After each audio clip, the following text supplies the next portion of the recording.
All right. Well, because this is kind of a milestone we're going to be talking about, I decided I would get one of the original presenters of the show. Everybody knows her from Ladies Takeover. Delilah knows her. We all know her. We know she's also one of the biggest Cowboy fans on in our group. So I'm going to play a little clip from Janae to start into my top corner of the week. You know what? Let's go ahead and move on, The ladies and Rob gentlemen. playing for number 5. Let's go. No, no.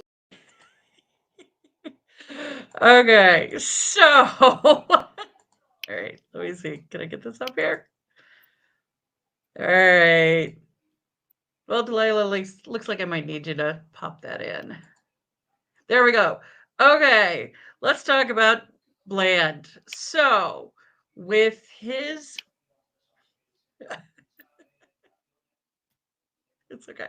So everybody kind of knows it was all over the internet, this all over football and everywhere else that Deron Bland has tied the NFL record with the most TDs.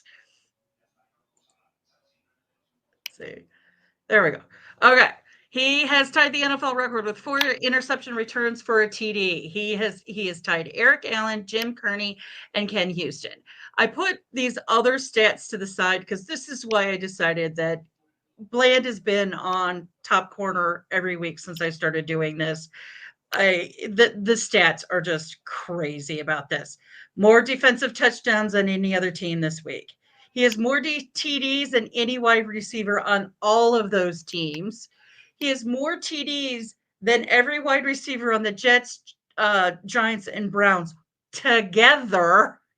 And he has more TDs than those following people that are offensive stars on their teams. So, I mean, there's nothing else I could do. I couldn't cover anybody else but give this guy a shout out because he's he's rocking it for the Cowboys. So, uh hope nothing happens to him in the next couple of weeks. All right, because the Cowboys are going to need him in the run. The next thing we're going to do is we're going to go into what I am calling, I'm going to going to go over personal fouls. And I decided to do this topic because a lot of people, if you haven't been paying attention, we had a cornerback get suspended for a helmet hit.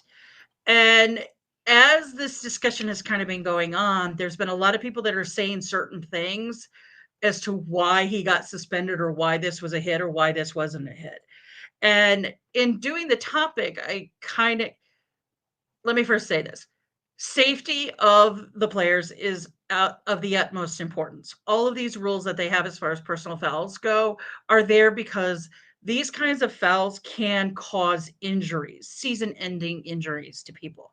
And I also want to say, I do not have a problem with the fouls being called. That is not not my issue that I have with this.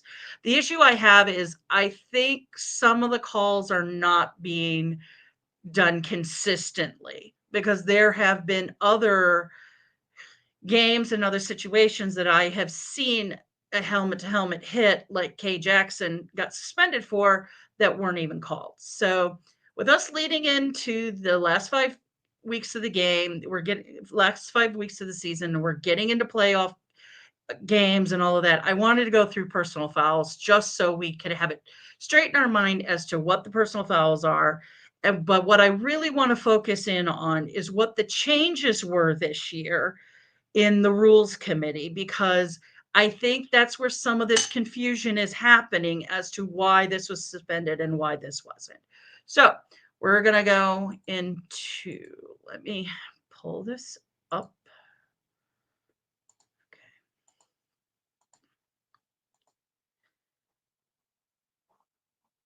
Okay. Sorry, guys. Let me get this up so you all can see it. Okay. Can you? There.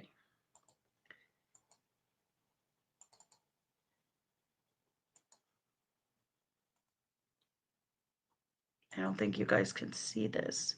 There we go. Okay. Section 2 of the rules covers personal fouls.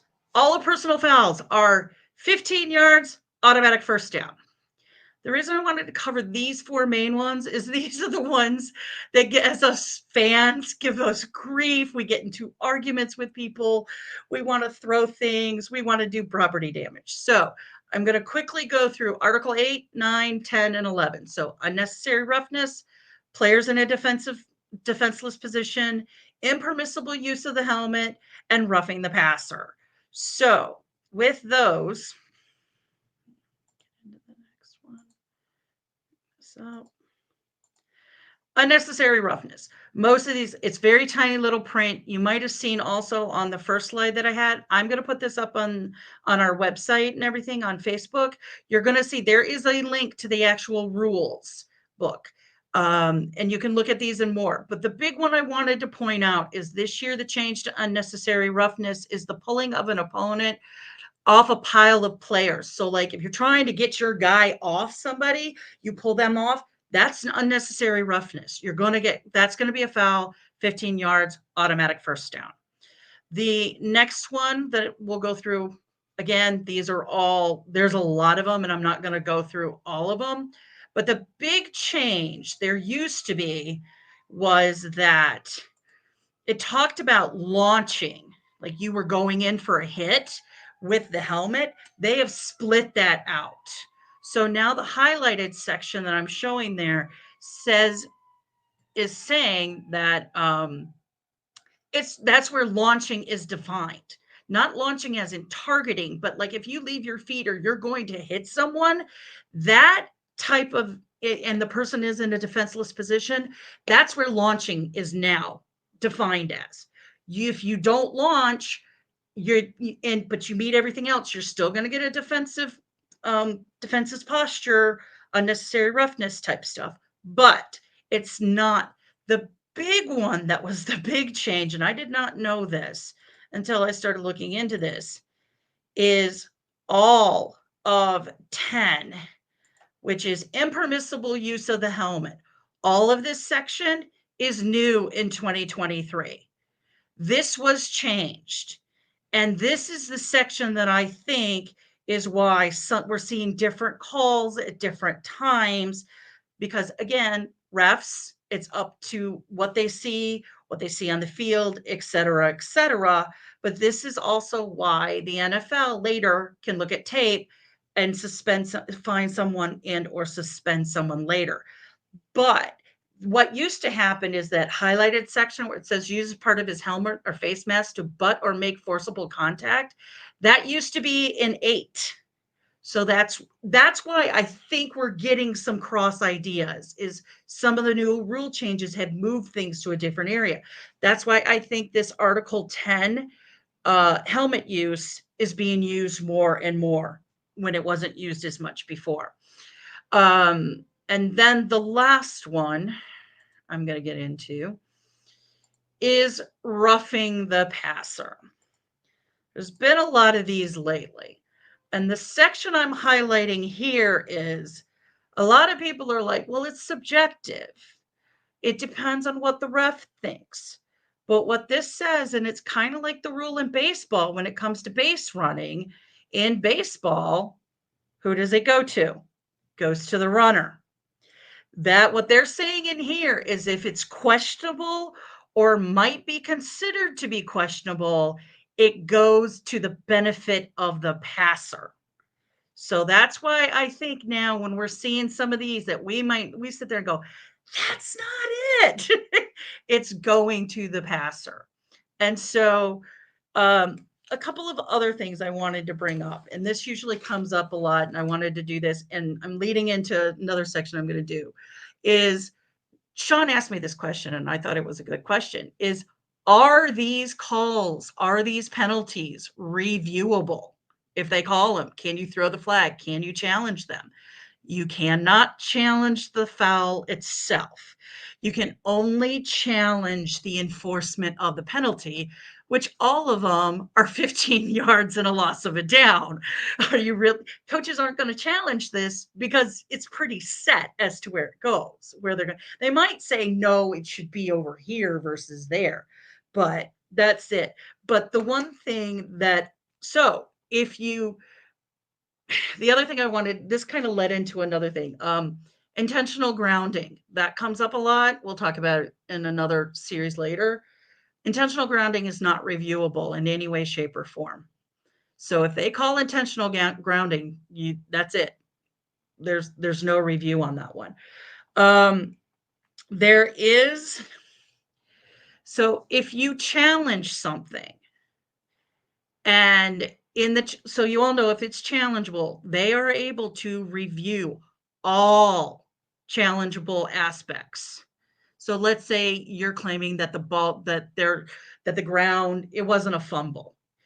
All reviewable aspects of that film that they're looking at is subject to review.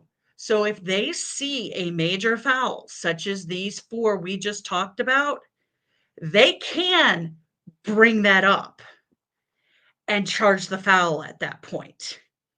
So think about that in your head sometimes when you're seeing some of these calls and they're like, well, it looks like they should challenge it. Why didn't they challenge it? It could be the guy upstairs for your team saw something in that tape that they went, they're going to hit us with a penalty on this one. So kind of keep that a little bit in mind. Trying to think if there's anything else I should bring up real quick, but I think that's it. So, I mean, so seeing, like, we're talking about roughing the passer here, Nick. I don't know. Did you see the highlights from last night's game? Because there's a lot of Bears fans that thought that roughing the passer should have been called. Yes, I actually did see a clip of that, and that's the thing. Like some of them, when you see them, you go, "Yeah, that should be automatic." But as you talking about this, it's like I've seen ones where the guy barely touches the quarterback and they call it. So Yeah. you looking at the rule interpretations here, you're like, I'm a little confused still because like you'll see a guy who just slaps at the quarterback, and yet he gets called for a 15-yard roughing the passer, and you'll get other times where it looks more egregious, where the guy's literally hitting the quarterback, and they don't call it at all. So you're like, what? So I'm just like, okay, and that's what creates. We probably should do a whole show on refereeing one week, just because I'm sure we all have plenty of stories about all the refs this year. But that's another subject for another time. But yeah, I did see the play in which you're talking about. It does come down to it that it really is, a lot of refereeing is subjective. And especially with some of these calls, especially like roughing the passer or the helmet use one. Like everybody's like, oh, well, he got hit. A lot of people, when they talk about the helmet one, they're saying, well, he launched, like he was targeting. And it's like, no, the launching doesn't have anything to do with the impermissible use of a helmet. It literally is, did he go in for a butt? It's not about like launch coming off of his feet. The feet part is in section 9 now. So that's so you have to think about it when you're talking about these. You have to remind yourself, what is the actual call on the field? Is it unsportsmanlike conduct? Is it impermissible use of a helmet? Because there's different rules and different ideas, and it's all designed for safety purposes. So, I mean, that's the one thing. I personally, as a Broncos fan, do think that Kareem Jackson is being targeted by the NFL because nobody else has gotten these calls like he has. And so now if he's even within a flicker, they're nailing him. And they nailed us a couple of times on the game on Sunday. So I don't, and if come for me if you want to, I don't care. People will say, oh, we're dirty players. I don't think we're dirty players. I think the biggest problem is, and I wanted to bring this up in this part of it, is before Kareem Jackson got suspended in that game, he reached out to the NFL and said, how do I follow the rule and make this hit? They never answered him, so he had no idea what he was doing wrong. The NFL Players Association has gone to the NFL and said, look, you made these changes with Tua because of the roughing the passer and all of that. You've made some of these other changes because of what's going on. We need to know what is legal and what isn't, because the way the refs are calling these, there is no way to make a legal hit. Because their heads come like, how? We can't go below the knees because that's Right, considered right. top block. You Yep, can't top go block. above the head because you'll have your helmets hit. Who's defensible? I mean, literally, how can we do this? So I agree, changes need to be made. The guys need to understand what the rules are and follow. And if you do something like this, especially if you're a Denver Bronco cornerback or safety right now, you're going to get the foul. It's just going to happen. But there, the NFL has to figure out the difference between these two. Like, how do you keep safety and more scoring, but also allow a defense to be a defense? Yeah. No, there's a lot there, honestly, and I'm glad you're going to be unpacking this over the weeks because I think there's, like I said, there's a lot of information, and we truly do appreciate you looking into this and giving us this information because I would have never known the damn difference, and I would have just been like, all right, whatever. The refs just suck. You know what I mean? But they're, like you said, with so many different interpretations of the rule, Yeah. I guess you could see how sometimes they probably confuse themselves with this. So yeah, Right. And good yeah, stuff so overall, like, and I just yeah. And just so everybody knows, I kind of talked about I was going to do Radovich and we would talk about collective bargaining and all of that. I've kind of pushed that one off to the side because I personally think talking about some of these fouls, and also I'm yeah, going to go into instant replay and what's reviewable and what's not reviewable and that right, kind of stuff, so that, because we're going to get into the later games and there's going to be a game that somebody's going to fuss about, that the yeah, refs were out to get them or have the conversation, and I just want people to kind of like be knowledgeable about it, because uh-huh. you're going to get somebody that's going to say, no, you're wrong. And we all Right. do that. We argue calls all the time. I mean, I sat on Sunday telling some of my best friends to sit down and be quiet because that's just going to get called. Yeah, you're So, right. You are right. yep. You are correct. Well, thank Okay. you again, So, Tina. No, no, go ahead. I just no, I wanted to was make just going sure to say, we're so all that's good the with it. corner office. Yeah, that's it. That's it for this week. But believe me, there's more to come with that for sure.